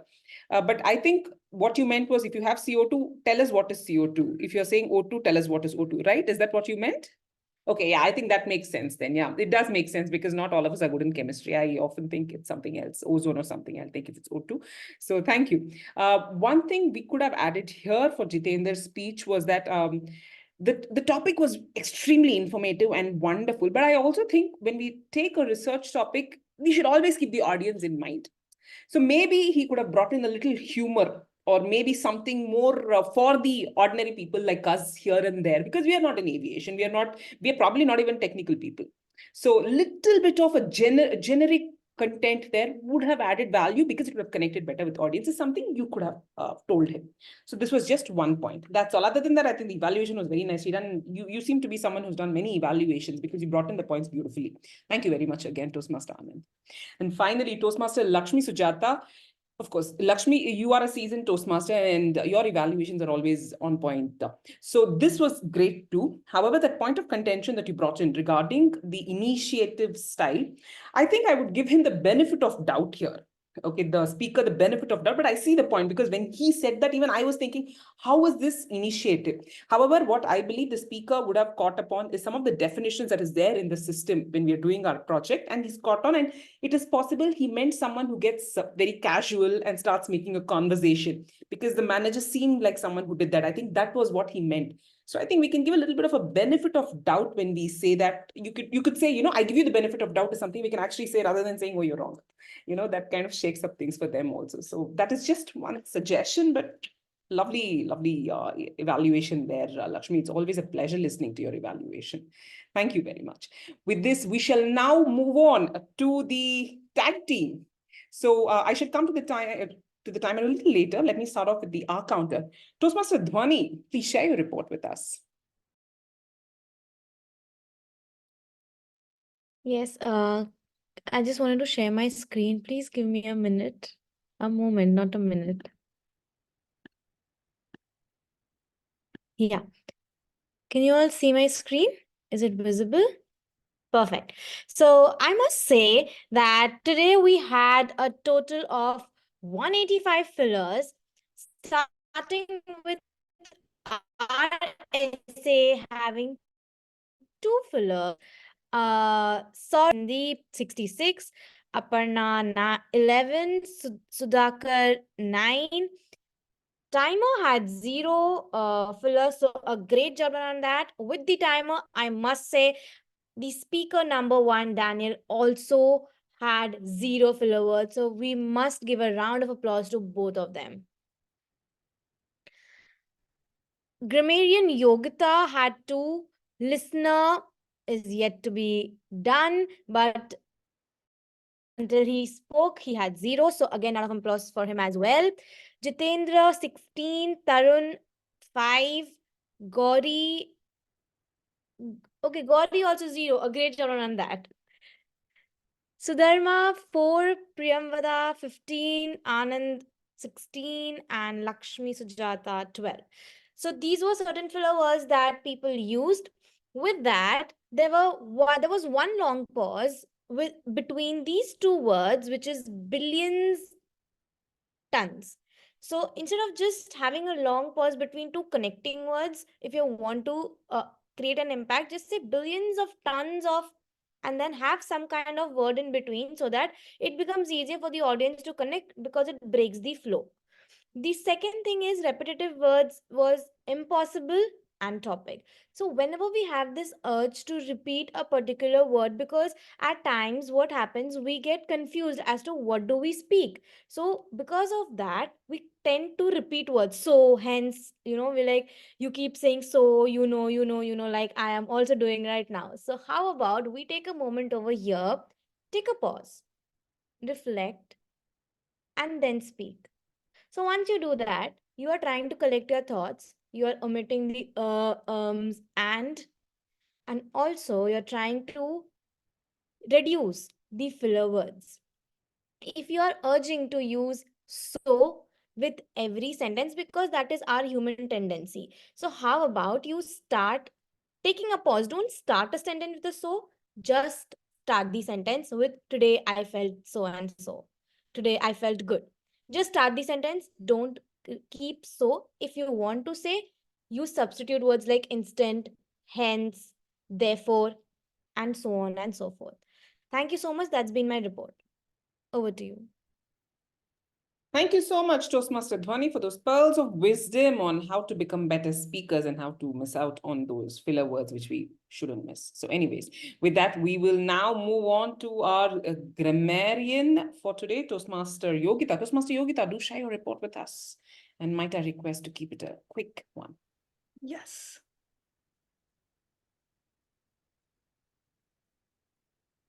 Is my screen visible?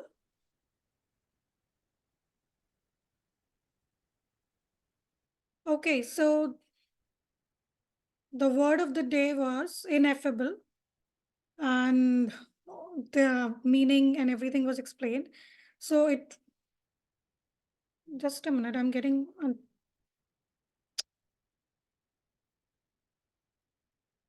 can you all see my screen? Because I'm getting some pop-up. We can see. Okay, I'm sorry. So the word of the day was ineffable, meaning too great, powerful, or beautiful to be expressed. The usages, the beauty of the natural scenery was ineffable, or the child's joy at the surprise birthday party was ineffable. There was only one member who could use the word. That was Toastmaster Gauri Aggarwal. So here are a few good usages in the meeting. Iconic, what's in store for us, beaten to death, enigmatic, reminiscent, tip of the iceberg. Human brain works best when in existential crisis. Okay, so few of the rhetorical devices that I have noted. Rhetorical question wherein answer was not required. Have you ever imagined living your life with a mask? Toastmaster Jitender. How did jeans start in the first place? DTM Sourav. Proverb was used by our TMOD. No, proverb was used by, I am sorry, I do not remember the name. Proverb was better than done than perfect. I guess it was the TMOD only while explaining about this. Innovation. Then there were two more things that I've noted. Rhetorical devices, hyperbora, that is question and then answer. Can I always stick to my supportive communicative style? No. Toastmaster Tarun. Do we wait for another pandemic? No. TMOD. Then there were a few metaphor, analogs, and similes. I mean that those are all comparisons. A hippie at heart, a mom at home, and an entrepreneur at work. Either you will learn or you will achieve something but not lose. Failure is the stepping stone to success. So that's it. That's my report for the day. And I have no such recommendations. Everyone did a wonderful job from my end. Thank you very much, Toastmaster Yogita. You gave us a happy report. Thank you very much. And we did have a few other people, if I can recall, we had at least two more people who used the word of the day, but that happens. We tend to miss out. I think it was Toastmaster Sandeep and one of the speakers. So kudos to everyone who used the word of the day. Thank you very much for that report, Toastmaster Yogita. Now we shall bring the timer here to give us her report. Over to you, Toastmaster Joane. Thank you. Here's the timer's report. In interest of the time and keeping the agenda, I won't be sharing my screen. I will be putting the screenshot in the chat. So those who are interested to know their time, go there. There is only one disqualification in evaluation, which was Toastmaster Lakshmi Sujata, who took 3 minutes and 32 seconds. Rest all are qualified. Thank you. And back to you, GE. Thank you very much. So a quick evaluation of my tag team, and then we shall come to the listener. So the timer. Now, the timer was diligent. If anyone noticed, she was actually showing the card to every role taker. When I was giving my initial the GE introduction, she actually flashed the red card.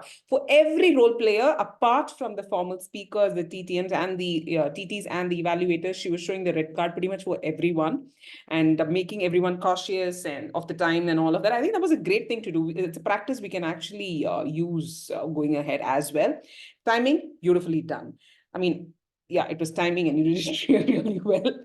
Then I think I like the fact that the timer was very well prepared and you clearly demonstrated when we started off. Nicely done. All boxes ticked. The R counter, Toastmaster Dhwani, a very, very detailed report. Just this one thing that I think has been repeated multiple number of times, but just refreshing a memory, a suggestion more. If there are people who have a lot of fillers, better not to call their names out. The screen's there, we will look at it. You could rather tell us the pattern that you found in that meeting. We had a lot of R's and ums today, and where did that happen? And things, those patterns can be explained. That is something you can keep in mind. But other than that, I think by giving that tidbit at the end, you did a fabulous job. So thank you, Toastmaster Dhwani. As for our grammarian, lovely job, Toastmaster Yogita. Nothing to complain, only good words for you. So thank you very much, Toastmaster Yogita. We shall now move on to the last but the most important member of my team, the listener, Toastmaster Arsh. Over to you. Good evening. So it's gonna be my first meeting, so I'm a bit excited and nervous also. So my first question to timer, Joanna Joseph, like if I can ask. You could just throw open the question and people will answer. Yeah. Okay. So at the starting of the meeting, our Toastmaster of the day, Mr. Sandeep, referred about some wedding. Whose wedding he referred to? If anyone can answer. His niece's wedding. His niece's wedding. His niece's Yes. wedding. And what was the nickname for Daniel and his friend Ryan in his school, as mentioned by him? The bulls in the China shop. Yes, good. Yes. And what was the communication style of the speaker, Tarun, as mentioned by him? Supportive.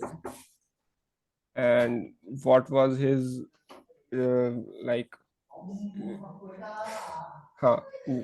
one more question left. I've only prepared 4 to 5 questions. Last question. What is the magnitude of global temperature decided by the global members in Paris to reduce the temperature? By how much magnitude? 23%. No. The magnitude of temperature, global temperature, that should be, yes, 2 degrees Celsius. Yes. Thanks. Thank you very much, Toastmaster Arsh. You did a fabulous job coming first time on screen and asking questions like that. Not an easy task. Thank you very much. A big round of applause for Toastmaster Arsh. Wonderful, Arsh. Thank you very much. Thank you. So with that, my TAGL team reports come to an end. I shall do a quick evaluation of the meeting. Now, see, everything goes really well as far as Gabbys is concerned prior to the meeting, because we have these set of things that we do at very well-defined timelines when the particulars are sent out and things like that. And it's clockwork, literally. And so nothing can really go wrong. And nothing went very wrong this time again. So the pre-meeting preparations were all on point. The particulars came on time, the agenda, the checks, the introductions, all on time. When the meeting started, we had role checks very promptly done. Everybody was called in. So everything was right. There was nothing really wrong. And honestly, we've set very high standards and we are continuing to maintain it. So big round of applause to all of us. Please take your hands like that. Give yourself a big pat on the back, especially the XCOM team. So thank you very much. The meeting started on time today at 10 o'clock. And one thing I wanted to point out today was that the SAE starts off at 10. And she says these very important lines that each one of us at Gabbys wrote from our heart when we actually first said we said it's going to be a safe space for everyone. And it's not just in words. Today, that was very clearly defined because someone here came and said that I feel very safe and comfortable speaking in this forum. And they've come here and they've spoken. So we are living up to those standards. And this is something to be very proud of. And that is the kind of club everyone aims to be in. We are one of those clubs. So thank you very much for being that club. And I hope we remain to be that club. So the SAA started the meeting. Toastmaster Bimpy Kumari started on time, and she was on her feet. She was doing things left, right, center, and very prompt. She also gave this very nice introduction of the presiding officer, a very magnanimous, heartfelt introduction, which I think is important, because otherwise our introductions are so boring. We just say, you know, yada, yada, yada, the written ones. But this was very heartfelt, and she had a smile on her face and all of that, she said, and that's how introductions should be. The only thing that I would recommend again is energy. You're the first speaker coming here. Wake up, everyone, the minute you come on screen. Now, if that is not your style to scream and talk like how I do, one simple thing we can do is plaster a smile on your face. When a smile comes, that smile transitions into the words we say. So that's a very easy way to bring in energy, a very positive energy into the room. So deliberately start with a smile. Toastmaster Bimpy, maybe you can try that the next time and let me know if that works for you. Now, she also played the role of the Zoom master. Very nicely done. Everything came on time. Just the polling. I saw the last time as well. The polling comes up pretty well, but there is a little bit of a delay, especially for table topics. I understand you have to go and edit it and all. Maybe a little bit more preparedness. You can keep entering the names as a table topic people are speaking. And then if there is a disqualification, then quickly delete it and present it. So that part, we can probably take charge of it and do it better, because it's causing a little delay. Why? When we can be the best, why even compromise on it? So with that, that is the reason I'm actually pointing it out. So that is something we can look into. Presiding officer, DTM Sourav. Again, I enjoy your introductions every single time. And today you did something which I am very appreciative of. The last meeting, the general evaluator, Shashank Bhatt, had pointed out that you should stop. Why don't you open the meeting and then do the introductions and all of that? And you took that. You took that feedback and you started the meeting. You first opened the meeting and then you brought in the guest and the other new member introduction and addressal and all of that. So it's so important to keep taking those feedbacks and become better. And you did that today. So thank you and kudos to you for that. Now, moving on to the table topics. Master, TMOD, I shall come to you just in a bit. Table topic master, Toastmaster Gauri, you were a pleasure to watch and to listen to. You were pretty witty introductions there that you had, right? When you came in and you said, oh, you know what? This Edison guy is not working here for me. And there were these moments of wit that came in and shone through. Beautiful. I enjoyed it. Now, the other thing that I really liked was that your questions were not, they had a varying level of depth and difficulty, and you kind of gave it to the right people, I felt, because our man here is attempting his TT at the divisions. He deserves that and more difficulty. So thank you very much, for varying the difficulty and giving what you think that, they would enjoy. That is the mark of a good MC at any point, and you played one such role today. So thank you very much, Toastmaster Gauri. I look forward to your questions, and yeah, don't hold any grudge against me. Pajamas for me, please. Thank you very much. Moving on to the last member of our team, but not the least, our Toastmaster of the day, Toastmaster Sandeep. Toastmaster Sandeep did everything right, like everything right. Even before the meeting, he sent me questions. He asked me, this introduction is very small, tell me something more. And he gave me questions and he said, okay, you can't answer these questions. He did everything right. There really is no point to pick, honestly. So I had to look very closely to see, was he slipping anywhere? Well, let me tell the good things. I loved the theme, innovation, simplified. This was, dummies like me need these topics to sound smarter and to kind of wake up that gray cell that is sleeping long and gone. So thank you very much. I thoroughly enjoyed and kept losing track of time every time he came on screen. And I think everyone would agree, such great tidbits of information and way of thinking.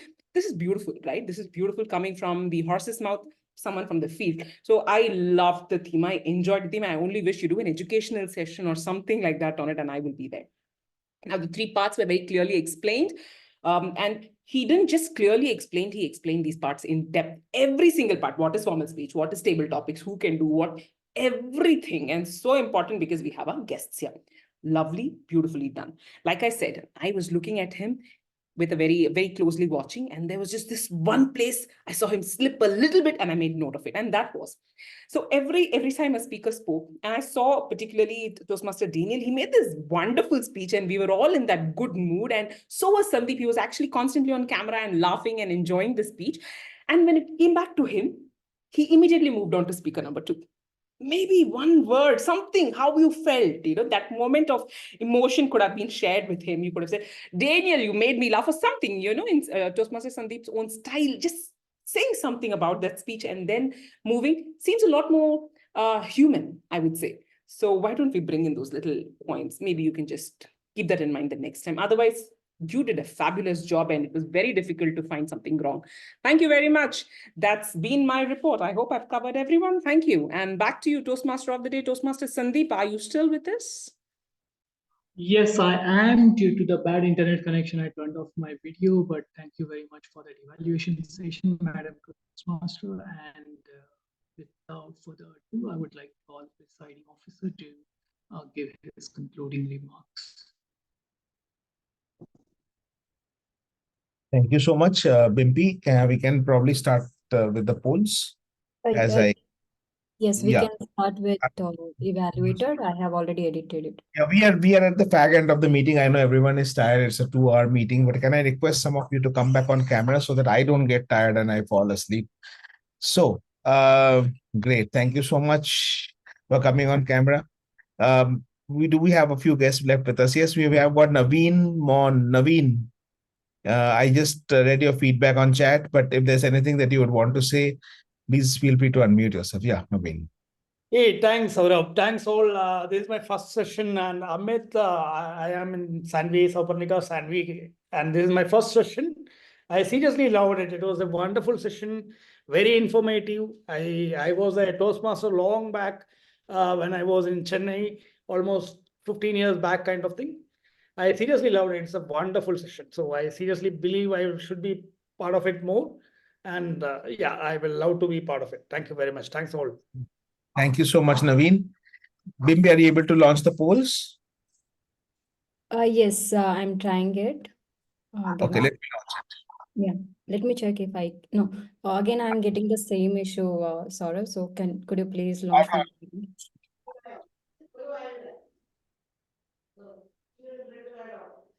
Okay, let me move on to the next. Let me move on to the next guest that we have here, San Pereira. San, can I request you to share your thoughts, please, if you're still around? Okay.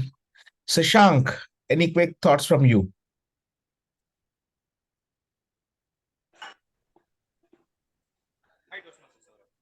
Am I audible? Yes, you are. Yes. My apologies. I'm actually traveling now, but really enjoyed the meeting. But I just hope that we had more table topic speakers. That's the only point which I actually made on Tuesday as well. Because I hope that I'm not talking for me, but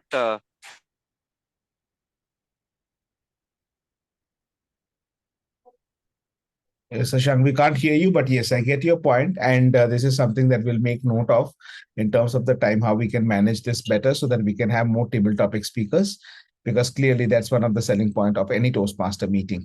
Subhadra, any quick words from you?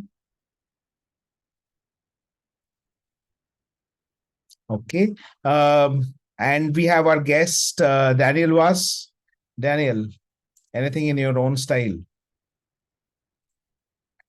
If I was to comment on anything, I just fell in love with how organized and professional Gabbys meetings are. I've mentioned this before, especially with the amount of effort that you take to make sure that every aspect of the meeting is professional, fun, and well planned out. I know this in particular because I believe Toastmaster Sudharma asked me to attend this meeting about 3 weeks in advance. And even I am the VP of my of one of the clubs I attend, and even I don't plan that far ahead. And this is not me nodding on Toastmaster Sudharma. It's truly an inspiration, and it's a standard that I should try to attain, because her work,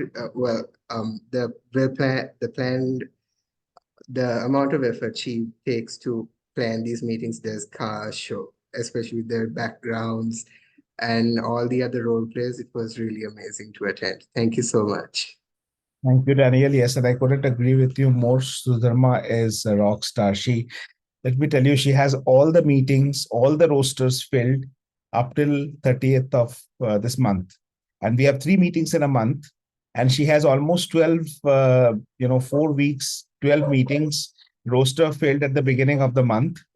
And I don't know what superpower she comes with. And I must tell this, Sudharma, on records, we are blessed to have you. And we are blessed to have you as a VP education. Absolutely. And this is something that's coming from a past VP education and a present VP education of another Gabbys club. You're a different standard altogether. Thank you so much.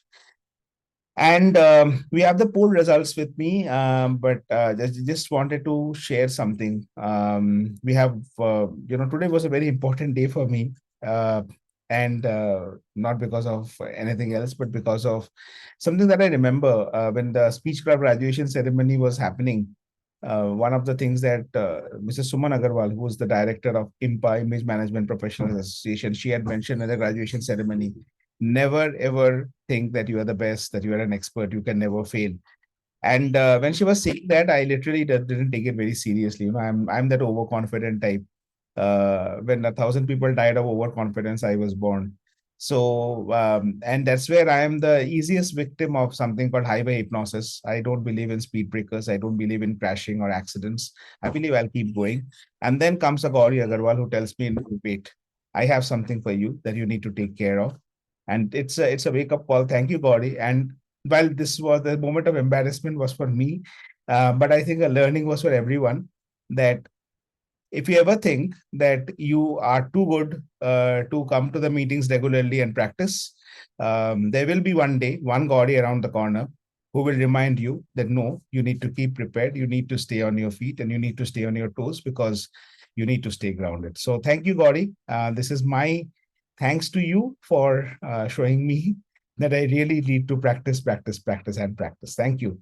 And with this, let me announce the role takers and the other favorite role takers for today. So let me start with the best table topic speaker. The best table topics for speaker for today is Toastmaster Priyambada Sharma. Congratulations, Priyambada. Priyambada, are you still with us? I guess not. Okay, not a problem. We will be sharing your certificate with her.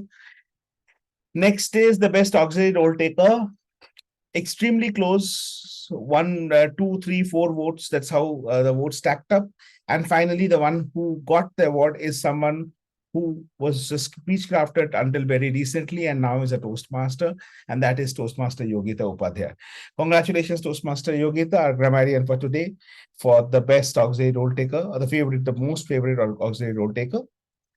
The favorite role taker for today is again a very close tie. Gauri was doing this role for the first time, and Sandeep is a seasoned Toastmaster doing it, and Aparna is, obviously, we all know she's seasoned, she's veteran, she's good, and she is the winner of the Best Role Taker award for today. Congratulations, Aparna, for the Best Role Taker as the General Evaluator for today. The best speaker for today, the favorite speaker for today, this one again was a very tight one. The votes, very minor differences. And finally, the person who gets the best speaker award is Toastmaster Tarun Agarwal.